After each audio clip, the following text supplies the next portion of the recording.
Red Sox fans have longed to hear it. The Boston Red Sox are world champions.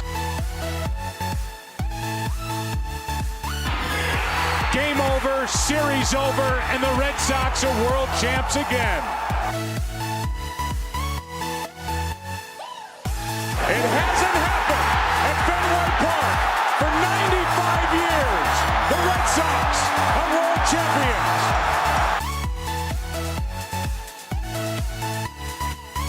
From the top on down, here comes a 1-2 pitch. Red Sox win the World Series.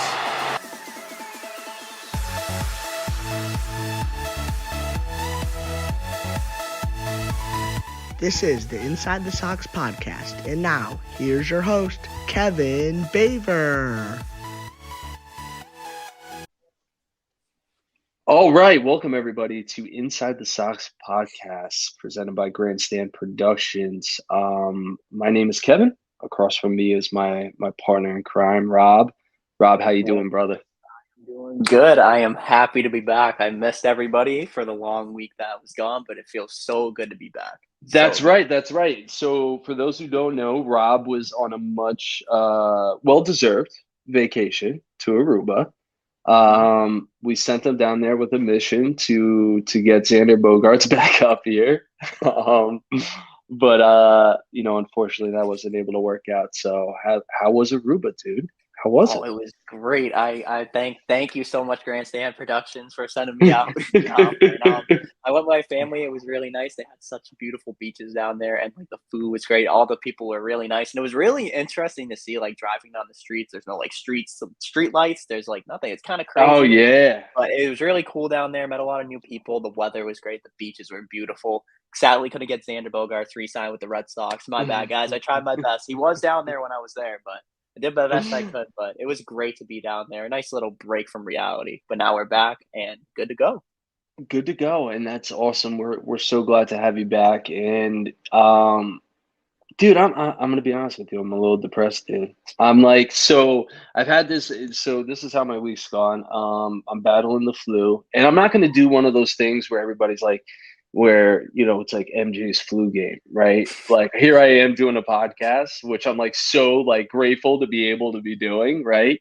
And so many people are like, oh yeah, whenever they gotta do, I went to the grocery store, it's MJ's flu game, right? And I'm like, no, I'm just like trying to get through life without, coughing and sneezing all over things. So I've been homebound, and usually what happens when I'm homebound for too long, my idle hands, I've been on Twitter a lot. I've been, trying to read up on as many news articles as possible, all relating to our beloved Red Sox, right? Mm-hmm. So we need to dive in, and I'd like to start this episode by Twitter's a funny place, okay? And I'm going to tell you why. So I sent out a tweet earlier, and it was very ambiguous, right? It was very just, if you look up what you consider the best sites, analysts, reporters, beat writers, it doesn't seem like when we're talking about the top free agents, right? Aside from Xander Bogaerts, right? Who's our guy. The Red Sox aren't linked with many guys. And I got a lot of flack for that. Like I got a lot of flack when people were like, what are you talking about? They're linked to Henley and what's the Japanese pitcher? Rob, help me out. Kodai Senga. Kodai Senga and all these people and I'm like Tyler Anderson and all this stuff, and I was like, whoa, chill. Like we know, and we need to keep knowing that the Red Sox front office keeps everything very close to their chest. We've known this for years, right? So when the free agent bell kind of rings and we're like, okay, it's we're thinking it's like shopping season. Here we go. Let's bolster up this roster. I do realize it's a process. I'm not trying to stir up the Red Sox community. I had an awesome conversation with Craig about it, and I'm not, listen, I control with the best of them. It was very ambiguous. It was my opinion. Do I think they're going to, no, listen, we always finish top 5, top 10 in payroll. They're going to spend money, right? They're going to go out and get after the guys, but let's talk about the guy that they need to go out and get after, and that's Xander Bogaerts. First things first, I want to talk about Xander Bogaerts for a second. I keep seeing these things, and like, there's rumors always going around that he's like, Of course, they're like either A, he's getting lowballed, or B, we obviously know he obviously didn't accept his qualifying offer with the Red Sox. I mean, we saw that coming from a mile away. We saw, yeah, we knew Not that. getting paid the money he deserves, but when I see Xander Bogaerts, I can't picture him in any other in any uniform that doesn't say Boston across the chest. Yeah. Also, I picked up the City Connect 5 today. I had to switch it up. But I can't picture him wearing Boston across the chest or Red Sox across the chest. I can only see him wearing that. And I think it's hard that the people are, I mean, he's getting linked with Philadelphia. He's getting linked with the Yankees, which I would cry. But other teams that are not the Boston Red Sox. And I mean, Red Sox front office, it's like you said, they keep things like close to home. They don't like let things spill out. When they sign someone, they're interested, they get it done. Kind of like back in the day, like before, like Twitter was always big. You'd never heard anything about when they signed guys like Carl Crawford, David Price, guys like that. You never heard like nothing, no spill, just boom.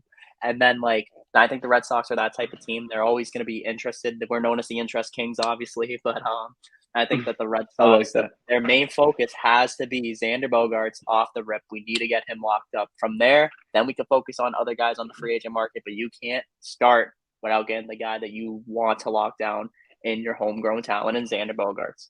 We just saw a Houston Astros team win a World Series, which, is kind of sinking. Listen, they did what they had to do, and they beat. I'm not going to throw out Astros in 6. I'm just saying, first time inside the Sox prediction.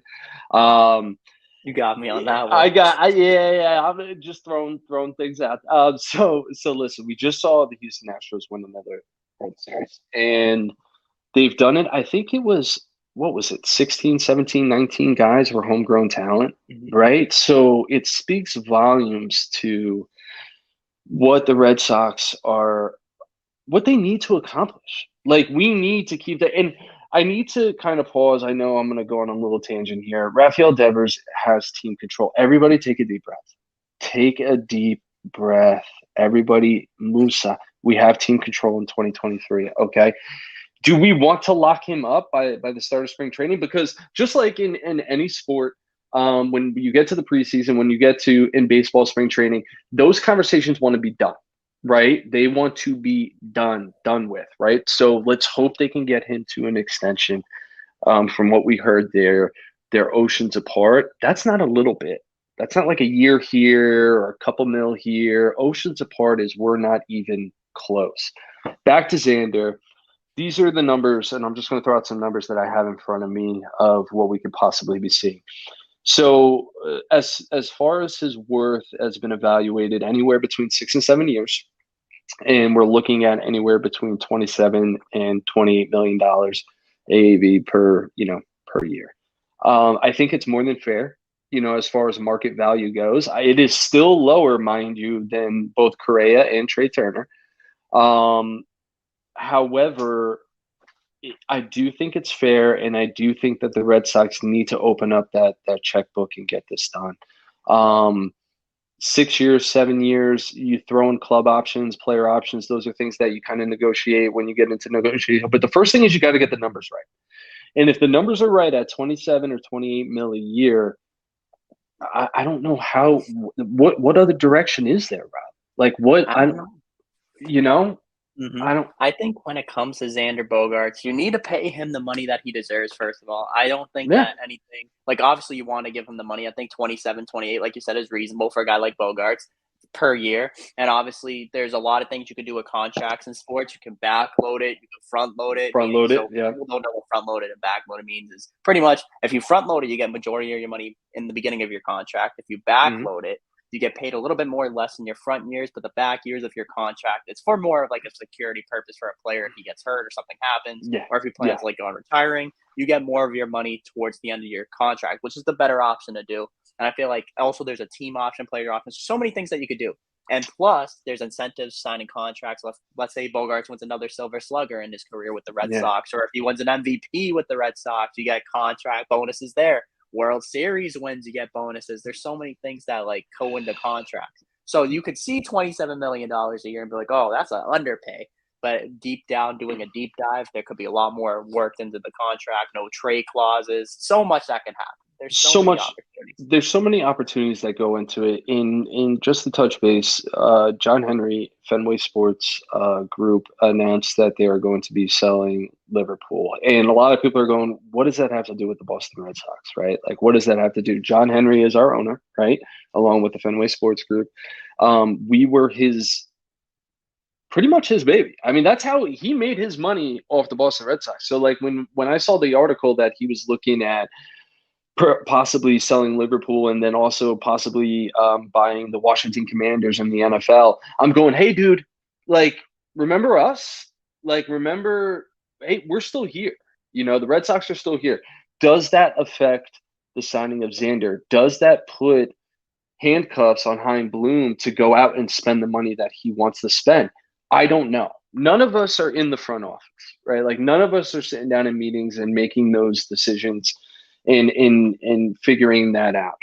The scary part to me is that when you look at Xander Bogaerts, a lot of people have him linked to the Phillies, right? Linked to the Braves, linked to Seattle, linked to, I mean, there's going to be a demand for this guy. And if you let him walk, what message are you sending to your fan base? What message? Because I feel like, and Rob, I feel like if Xander does walk and if he signs somewhere else, the wheels are going to start turning, dude. The wheels are going to start turning, man. And all of a sudden, it's going to be, you know, the front office is going to start spinning, and they're going to look to just grab anybody. Do we move Story to shortstop? You know, we're already playing out scenarios like he's not here. Like, that's depressing to me. Like, we're moving. Does Story go to shortstop? You know, can we trade for a second baseman? The second baseman market in free agency is very, very weak. You know, do we bring Kike in from the outfield so he plays second and now you address center field? What do we do? What is that? Rob, make some sense of it, man. I don't it's a lot. It's a lot. So what I've seen, like, I've seen a lot of things about him selling Liverpool too, and I think that opens up a lot of money for the Red Sox in general, like Fenway Sports Group. It opens up the pockets for you to give money to Bogaerts endeavors. That opens up the pockets, or free agents in general. But what I would think, I saw that on Twitter too about them wanting to trade for a second baseman. Red Sox are in on like second basemen. We can't be in on a second baseman. We need to be all in on Xander Bogaerts right now. There's no questions asked why they shouldn't be signing him. And if he does end up going to another team, it's a bad look on John Henry. It's a bad look on Red Sox ownership. And Chaim Bloom is walking around with a target on his back now this offseason, because he said it to Kike when he signed Kike. We talked about this in the episode before. He promised Kike the team would be looking good. And if you don't rebuild the team, you have a target on your back, not only by the front office, but the players in the clubhouse. And you already seen how they were acting when they traded Christian Vasquez, cut guys like Kevin Plawecki, which is a business decision for Plawecki. I mean, he's a guy that you want to keep in the clubhouse. Yeah, his bat was like last season, but still, he kept the clubhouse together. And if you look at that, it's just a bad look, because now you're cutting guys, you're not signing people, you're making open promises to players that the team's going to improve. And then what happens if they don't improve? Then it makes the players angry, makes the fan base angry, makes front office angry. It's not a good look. It's not a good look. It's not a good look. And there's a lot of money coming off the books. We have David Price is finally off her books. You know what I mean? Like, this year, like, it's things like that where money, and we talked about it, and I hate keep referring to old episodes, but we talked about how money shouldn't be an option, right? Like, we're the Boston Red Sox. We're going to spend money. And that needs to be the standard, right? So when we're linked to guys like, hold on, let me pull it up. Tyler Anderson, Chris Brissett, who else? We gave a qualifying offer to Nathan Eovaldi, but let's talk about guys outside. Seth Lugo and Andrew Heaney. Like, these are guys, like, no, I want the top 10. Excuse me. Give me that top 10 list. And I need the Red Sox on every single one of them. Even if it's smoke and mirrors, dude. Like, even if Aaron Judge, right? We joked about all season, and I really think that Aaron Judge was a joke and a dig at the Yankees, because you could tell that he was kind of playing his way out of New York and was throwing little jabs here and there. And as the Boston community, we were like, hey, dude, come up north. Like, come up I-95. Like, we'll take you. We'll take you with open arms. And the thing is, We have the money to do that.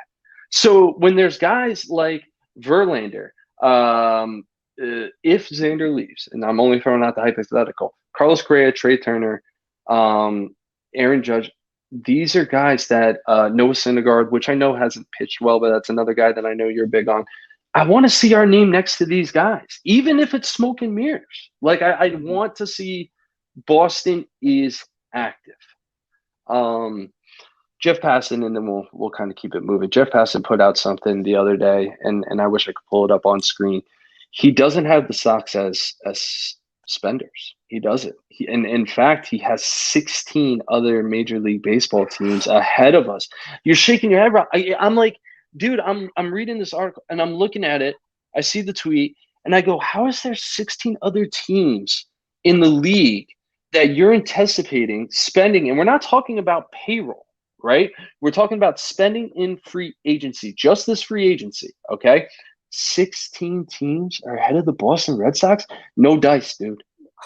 It just doesn't sit right with me. And I think the thing is with this is I honestly feel like the Boston Red Sox are going to make a lot of moves this offseason. And I just want people to think you got to be optimistic. But I think the Boston Red Sox really need to sit down, get Xander. Again, I'm going to keep saying get Xander Bogaerts. Yeah, so that's number one on my pilot. But once you get him, and there's guys that I can see the Red Sox signing, like Jock Peterson, a guy who can play a corner outfield spot.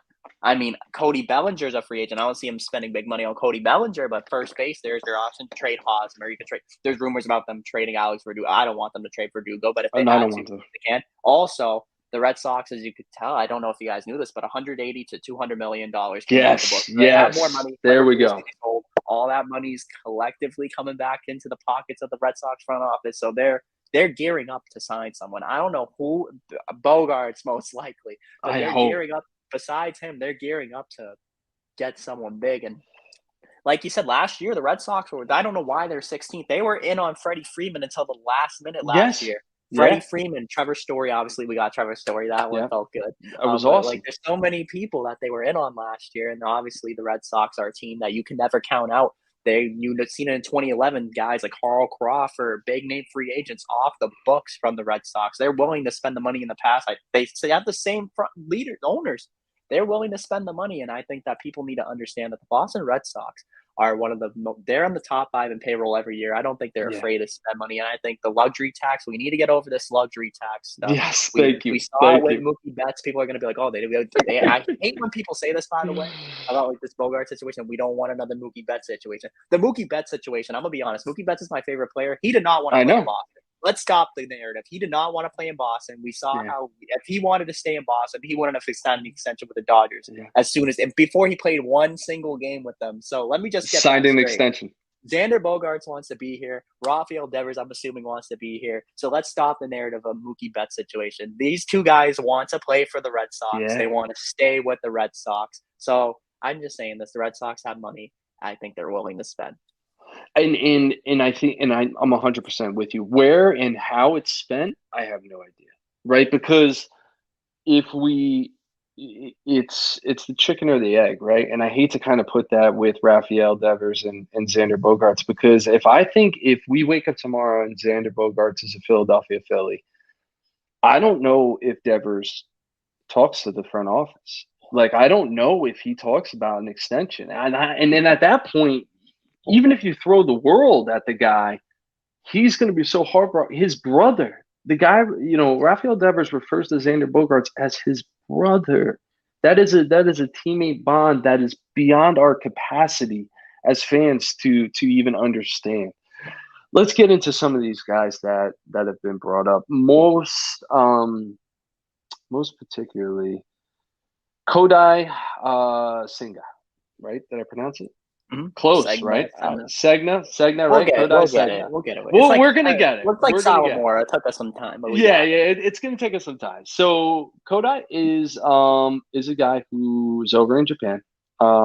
He is eligible, right? This is his first year of eligibility to start talking to major league teams. Boston has been, and people are going to rip me apart for using this word, linked interest, right? I say it with quotations. Do not hold me to it. He's linked to the Boston Red Sox, amongst a couple other teams. Do we have numbers on this guy? Rob, do you got some numbers on him? I do. So I looked it up on his Yes. baseball reference page. Let's Kodai do it. Senga. I mean, when people look at win-loss records, I'm just going to say this right now. When you see a win-loss record, let's just point this out right now. There's guys like Jacob deGrom who also said he's interested in signing with the Rangers. But when he was with the Mets under his contract, he didn't have a lot of wins. That's because obviously the Mets didn't score runs. Yes. But Kodai Senga, 11-6 record. I know that kind of like is a little doesn't sound right, but here's where it gets good. A 1.94 ERA and a WHIP of 1.041. That's all you need to hear. And a 6.2 K per nine, by the way. That's solid. That's very good. And I also believe his value for coming to the States, if you were to sign, is around $15 million a year. Think about that. Okay, I don't care if you're pitching at any professional level, and especially in Japan where the game has grown so much, and you're out there with, what was it, a 1.94 ERA? It's incredible. And listen, the hype. I you know me, I'm the pessimist, right? So I'm like, all right, what's wrong with this guy? What's his K per nine? What's his walk per nine? What's going on here? But you're taking a starting rotation in Boston that is filled with question marks. I mean, from 1 to 5, it is filled with question marks. And all of a sudden, there's a little bit of hope. There's a little bit of like, yo, this guy might have it. Let's talk to him. Let's bring him in. I would be super excited with that signing. I know the Red Sox community, people on Twitter that I've interacted with. Rob, you and I talked about it before today's show. He is a guy that I think if you want to get this fan base going, you bring him in, you cut him the check, and you say, all right, listen, let's get rocking and rolling. A couple other names that I'm just going to throw out that we've been, once again, don't hold me to it, linked to. Tyler Anderson, Andrew Heaney. Okay, let me stop here. Andrew Heaney. Andrew Heaney, I know he pitched well when he left the Yankees. I know he went to LA. His numbers improved. I'm not going to dismiss that, okay? Excuse me. Being in the New York market, where I am, I've watched plenty of Andrew, and it was awful. It was awful.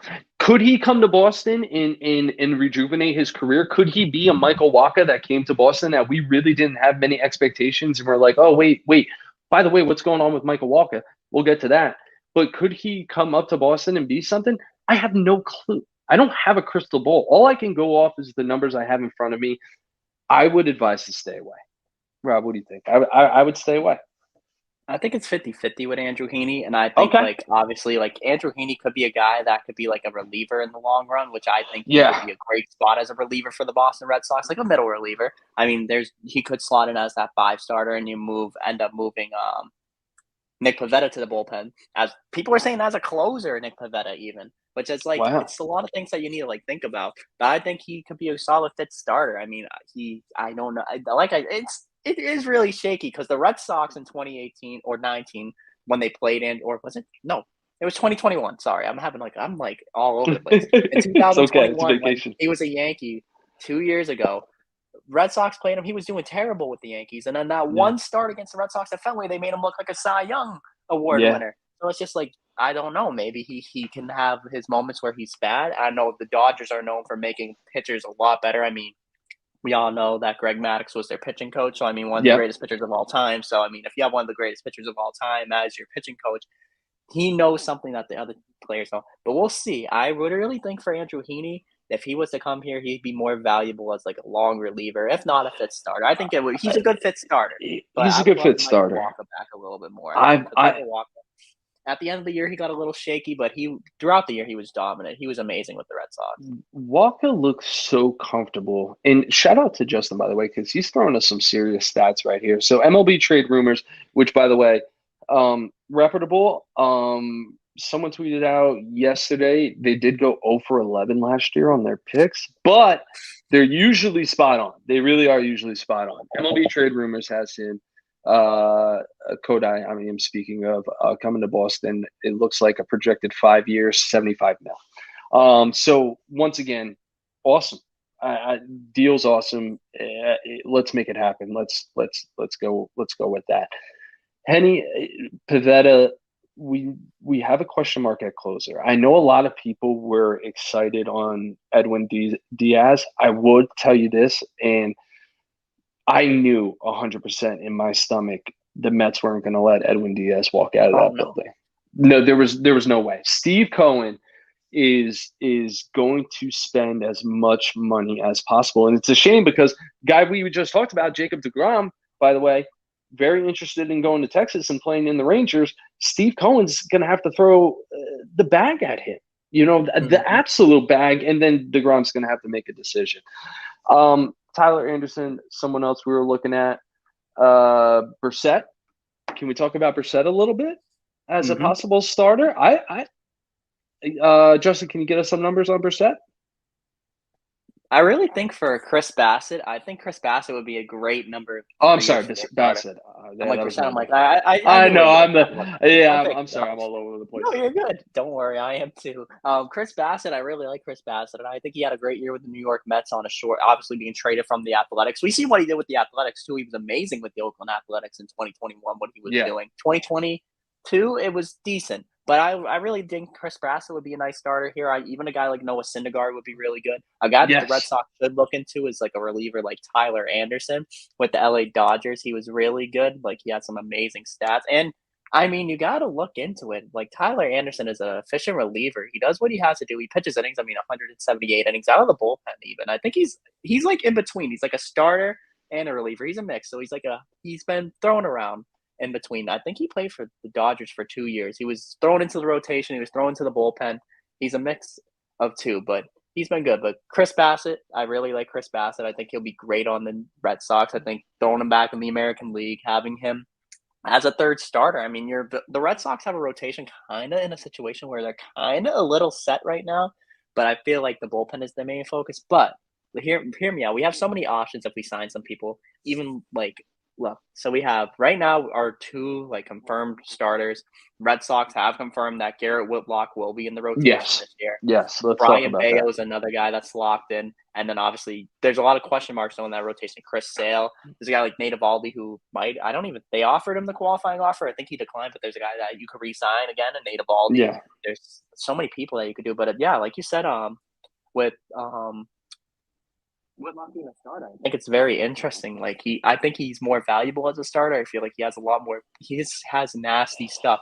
Now he did have a 4.25 ERA as a starter. Yes, reliever. I think it's just like getting comfortable in the rotation, getting comfortable with pitching more innings. Garrett Whitlock is a great guy, a great pitcher to have in your rotation. And I think once he figures out getting like maybe it's his stamina, maybe he just needs to work on like working longer amounts of outings. Obviously, we've seen him like pitch like 2 or 3 innings out the bullpen.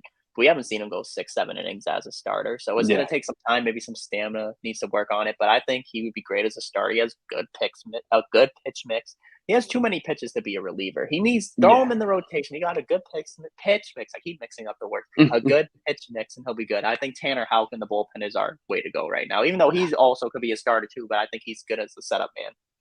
Tanner Houck looked way more comfortable coming out of the bullpen. And here's my thing with Whitlock. And I think Whitlock, I'm with you. I think Whitlock needs to be in the rotation. They've said that he's going to be in the rotation. Awesome. Let's move on, and he's going to be there. But here's the thing. You will have an offseason for him to train and a spring training to build up that stamina, to work all those pitches that he has and that nasty stuff on the mound. Whitlock I'm talking about. That when he comes into this year, and there's no more psych game either, because you didn't know if this guy was going to be on the mound as a starter because we had so many guys banged up, or in the bullpen. He's moving back and forth, and he's dominant in the bullpen. And I'm sure if he had to go back there, he would do just fine. But I'm really excited to see what a full year of Bello and Whitlock would look like in the starting rotation. I think that would be absolute. That would be a really good. I'm thinking that's probably your middle of the rotation, right? Your 2-3 guys. And I think that's awesome. You still have Pivetta too, and a lot of people are like, people keep labeling him as trash. Please, Nick Pivetta's a good pitcher. I know you guys are like, okay, he's shaky, okay, but when he is dominant, he is dominant. We've seen him against the Tampa Bay Rays in the playoffs. What he did against the Rays was insane out the bullpen too. But he's good. He's a good pitcher. I think he's just it's his confidence gets shaken. And I think Nick Pivetta, when he is locked in, he could be even a closer too. That we're thinking He about. could. And I, He like I could. said, also, Chris Bassett had a good season last year. He had a 15-9 record. Obviously, the Mets, again, I'm going to say it again. Same thing with DeGrom. The run support's a little low. So Yeah, 15 and yeah, yeah. 9 record, it's kind of like, but a 3.42 ERA, that's good. That's decent for a start. I mean, it's a little high, but it's still around like the league average in ERA. Yep. And at a 1.14 whip is actually really good. That means he's striking out a lot of batters at a high rate. Yeah. He's doing what he got to do, getting a lot of swings and misses as well. So Chris Bassett, I think, would be a target for I, or Carlos Rodon, another guy, a lefty guy Rodon. that wants Yes, rotation. That's another guy that I could see too. Rodon is when you look at him, he just looks like Boston, dude. Like he's kind of scruffy with the beard, and he gets on the mound. He is a physical force on the mound. Going to try to pull up some numbers on him as well. Rodon, I think, would fit the Boston culture. So when I was talking about the Red Sox front office and being linked to these big names, Rodon was one. A guy came at me and that was one that was linked to, and I had to give the credit because I said, you know what? Yes, we have been linked to him and pretty seriously linked to him. He fits the Boston culture. He is an absolute freak on the mound, and I mean that. He pitches with anger, and I think he could bring some of that attitude to a team that's been looking for it. Because if this thing goes south with Xander, and if this thing goes south with Devers, and you're going to be looking for a new regime to come in, right? Are guys like Trevor Story going to step up? Tristan Casas going to step up? Verdugo, I'm sorry, dude, you're going to have to play a little better. We all love Dougie, dude. We all love Dougie, but you're going to have to play a little better. Had a tremendous second half. I'm going to give that to him. Had a tremendous second half last year, Alex Verdugo. But we are going to have to try to set a new culture if guys like we know that Devers and Bogarts aren't going to be here. We're getting to a point of speculation that I get kind of weary about. And I'm going to tell you why. I get weary about the speculation because A, it's fun and we have so much information at our fingertips, but I start going down the rabbit hole, dude. And all of a sudden my 1 through 9 lineup looks like something out of MLB The Show, and I got Judge in right field, and we're trading for Mike Trout to play center, and we're doing all sorts of crazy things. I don't want to go down that rabbit hole. A fun little fact, apparently Cigna is very close with Ohtani, who is also going to be a free agent next year. So I'm not saying anything, but Ohtani, who's been very vocal, with LA and his unhappiness with the Angels, definitely wants to come east. Definitely wants to come east. So there's a lot of. Is there anyone I'm leaving out, Rob? Who else am I missing? No. Tyler Anderson, you hit it on the head. You want to talk about a guy who's going to come in and do his job out of the bullpen? Tyler Anderson's that guy. Mm-hmm. I mean, him and Bassett, I would totally be cool with. I'm thinking you're probably going to get them money wise. I'm not relatively cheap. I mean, Bassett's going to probably cost you more, right? Because of the market for starting pitching. Syndergaard's another name that we've been talking about. Verlander. Let's talk about Verlander for a minute. Verlander just won another World Series. He's most likely going to win another Cy Young, right?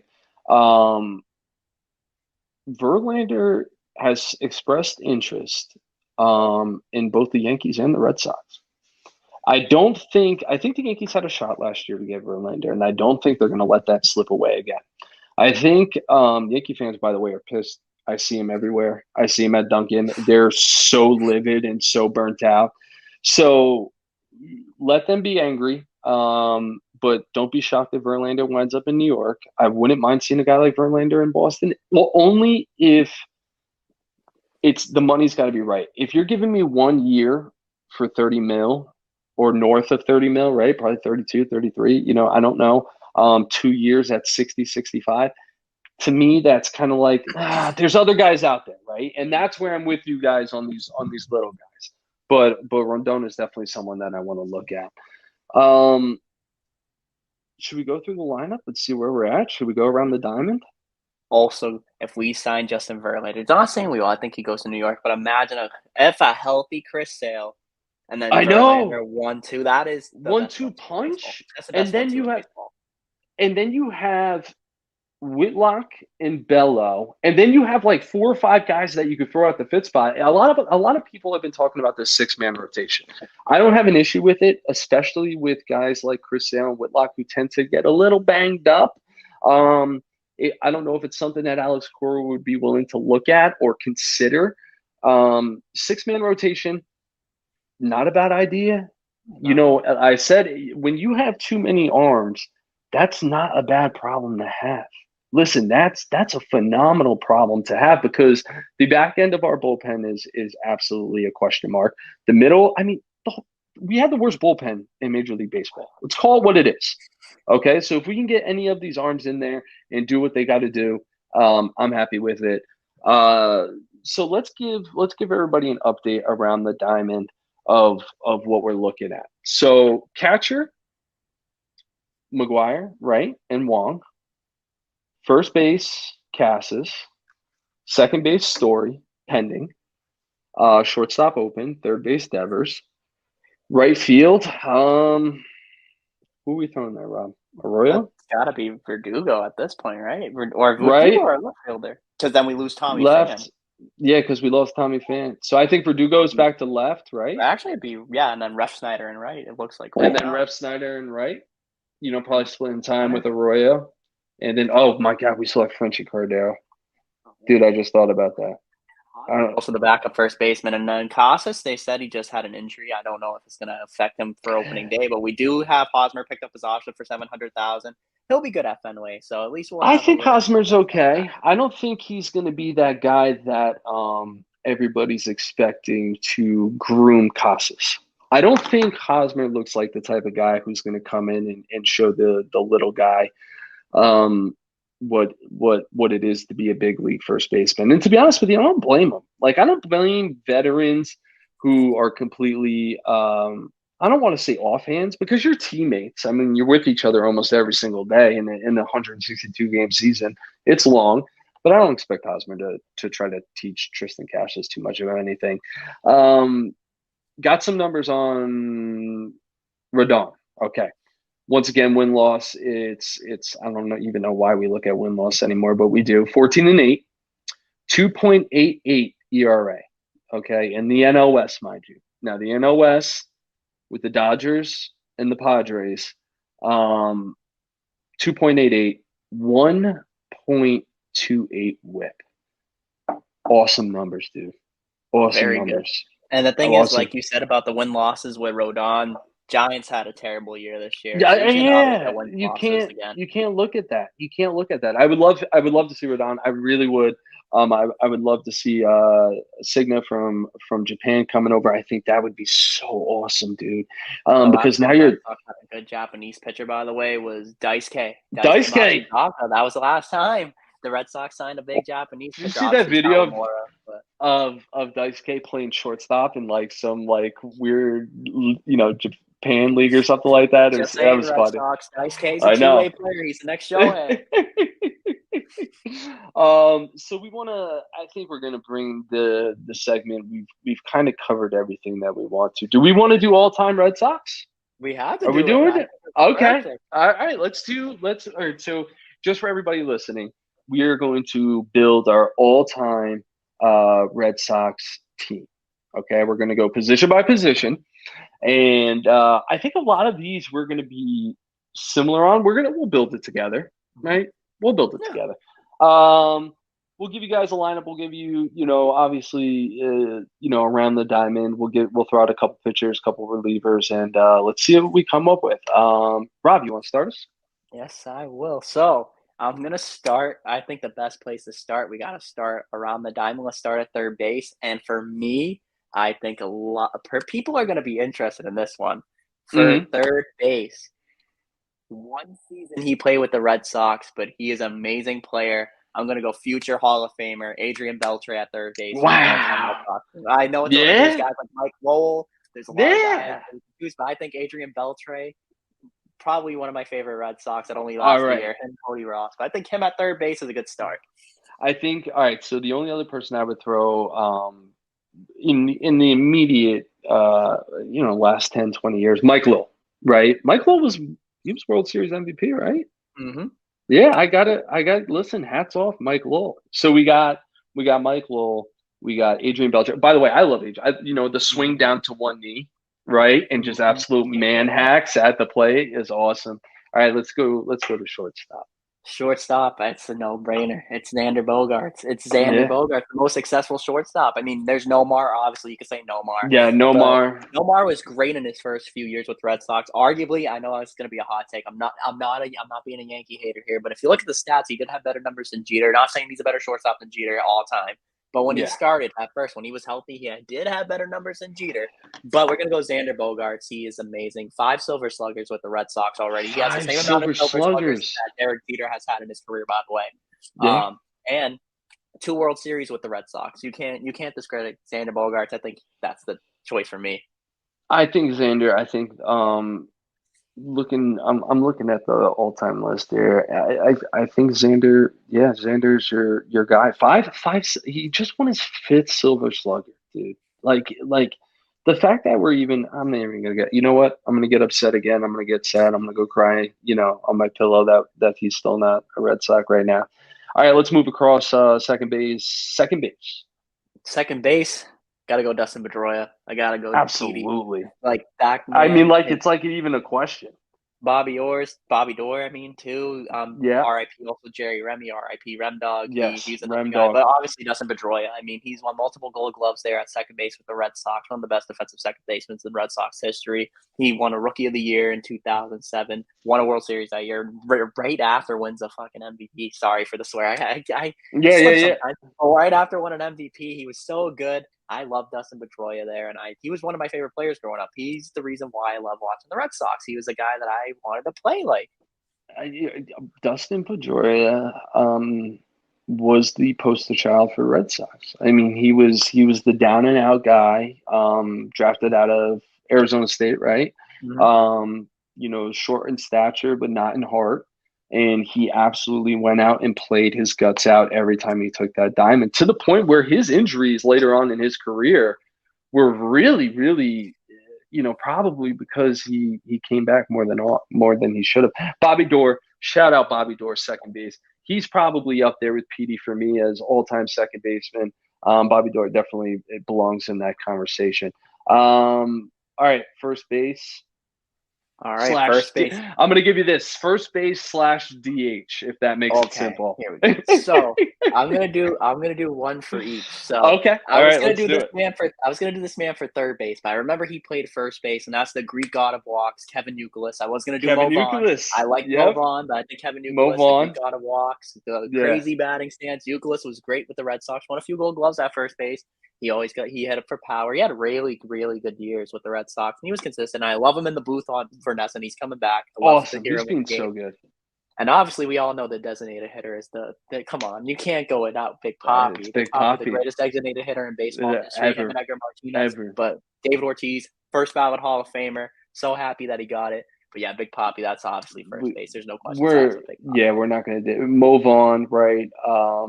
David Ortiz, Kevin Youkilis. By the way, shout out Kevin Youkilis, did an awesome job with Ness and being in the booth. He actually posted something on Instagram, a really, really cool write-up of just how appreciative he was to be calling games for the Red Sox and be back at Fenway. Just an awesome guy. Epitomizes what it means to be a Red Sox. Same thing as Dustin Pedroia. And then DH, Big Papi. There's only one Big Papi. First ballot Hall of Famer, David Ortiz. We're moving down to catcher, and this is where I think I don't know if we're going to differ on this, but I think we might. You want me to go first? You can go first. I'll let you go first. All right. Switch it up a little bit. So I'm going through the lineup in my head, and I'm going to go at catcher. I'm going to go Carlton Fisk. Okay, I know a lot of people are going to say Varitek, and I love Varitek. I love him being on the coaching staff with Alex Cora. I love what he brings to the game. I do think he is going to be a manager, and not just what he did for the Red Sox. And he wore that C, and he was a captain, dude. He was a captain. I'm going to go with Carlton Fisk just based off the offensive numbers. Carlton Fisk was a great catcher. So we're gonna go ahead, Rob. Who do you got? We're gonna agree here. I think I was gonna say Okay, Carlton Fisk. I was nice, gonna go Carlton nice. Fisk. I do love Jason Varitek. He was one of the obviously Varitek and caught one of the. I think he caught some of the most games in Red Sox history. Top five, I think, too. Him, I know it was Fisk, and then Vasquez was top five most caught games by a Red Sox too, which is interesting. And then also a guy who I kind of thought in the back of my head, obviously not as good as Varitek and Fisk, Doug Mirabelli. I remember Doug him Mirabelli. when he was ill. Yeah, Doug But Mirabelli. Yeah. definitely Carlton Fisk, obviously the waving the home run fair in the Yeah. 1975 World Series, obviously losing to the Big Red Machine that year. But Oh yeah. obviously, I love Carlton Fisk. Growing up, I obviously didn't get to watch him because I'm 23. But getting to hear stories about him, seeing the highlights, it's always great. And I think he's one of the best catchers in Red Sox history. I love it, dude. Let's go. Let's go out to the outfield, man. Let's go left field. Left field, come on, Ted Yeah. Williams. You can't go not Ted Yeah. Williams. There's no questions asked. Ted Williams in the left. It's well, the only argument. All right, Jim Rice too. Jim Rice too. Jim It's shaky. Rice, Yeah. Jim Rice, and then what about Yastrzemski was left? Oh yeah. Yaz was left. Yaz There was a was left. lot of good left Dude, fielders in Red that Sox position's history. so if we could do the circle around, like let's say some games we want to start David Ortiz at first base, maybe throw Teddy Williams in the DH spot, then you got Yaz out in left field. You could do a lot of things. But yeah, left field no brainer. Ted Williams, Carl Yastrzemski, Jim Rice, right? Jim Rice left field there. Center field? Center field, I'm gonna go Fred Lynn. I like Fred Lynn there. Okay. Another guy, Okay. Jackie Bradley Jr. could have been an option Jackie too. Bradley, Good yeah. defensive guy. But nah, Fred Lynn is amazing. When he was with the Red Sox, he was amazing. Same thing with the Angels. But when you think of center field in Boston, you think of either current day Jackie Bradley Jr. You think of, Yeah. or you think about obviously Fred Lynn. Red Sox fans think of Fred Well, Lynn. and Jacoby Fred Lynn, Ellsbury yeah. too, but Jacoby Ellsbury, I was going to throw Jacoby's name out there only because of that season. He almost won MVP one season. Jacoby was electric when he came up. I mean, he was electric. I love that when he came up, he batted in the 9, right? So you had Petey in the 1 and then him in the 9, and you had like this double leadoff standard, which was awesome. Yeah, I mean, to me, Fred Lynn, dude, to me, it's a no-brainer. There is an interesting name I actually just pulled up. Tris Speaker. He played from 1907 to 1915. I mean, I haven't heard that name probably since like my great uncles talked about it, and just something crazy. All right, let's go right field. Right field. Okay, so I have a tie. Can I? Is there room for a tie? Yeah, I'll be the tiebreaker. Go ahead. All right. Go ahead. So the right choice is going to be Dwight Evans. That's the right Yes. choice. But Where are you going? personally, I gotta go Mookie Betts in right field for me. Okay. Growing up, All right. seeing him, I mean, the stats that he had. At Yeah. 2016, he was a runner-up in MVP, multiple Gold Gloves with the Red Sox. Yep. 2018, he had one of the best MVP seasons in ever, besides Aaron Ever. Judge and obviously Shohei. But the stats that he had were insane in 2018. But I always loved Mookie Betts. I know earlier in the podcast I was kind of harsh on saying he didn't want to be here, but Yeah, I think he did. But I hope he didn't. I hope he doesn't see this because I don't want him to be angry when he comes back home. Mookie Betts always will have a spot for me in right field. But Dwight Evans is my choice. But Mookie Betts is from honorable mention. I'm gonna say Dwight Evans as well. I'm gonna give you hit the nail on the head. Honorable mention Mookie Betts because his MVP season, it was just fun to watch, dude. It was so fun to watch, and I knew Mookie probably wasn't enjoying Boston as much as we wanted him to enjoy Boston, and that's okay, right? Like that's he's gone on and he's gone to LA and he's doing his things. There's no hard feelings there for Mookie, but yeah, Dwight Evans, Mookie Betts. We're gonna have to probably go pitcher, right? Mm-hmm. Pitchers. Let's see. All right. I mean, hard. I'm gonna give you 3 right off the bat. Pedro, right? Clemens, and then we could talk about Cy Young, right? Early 20th century. I can't pull up anything on Cy Young. That's cool. But Pedro, Clemens, and then I'm gonna throw a guy out there, John Lester, dude. I loved watching John Lester pitch. Absolutely loved watching John Lester pitch for the Boston Red Sox. Pedro, to me, nobody was more dominant at that time. a young Clemens coming up in the Boston system. I mean, what he had multi 20K games, as a Red Sox. You can't go wrong. I think if that's your three and you're going into the World Series, good luck. All in their prime. I feel like, who do you got? For me, I think it's very close to. I agree with Pedro and Clemens. I think those are the top two. John Lester growing up was one of the best left-handers in the league. And then there's so many pitchers. I think of pitchers off the top of my head. There's guys like Josh Beckett who played for the Red Sox. Yes, Derek Lowe. yes, Derek Lowe. Derek Lowe.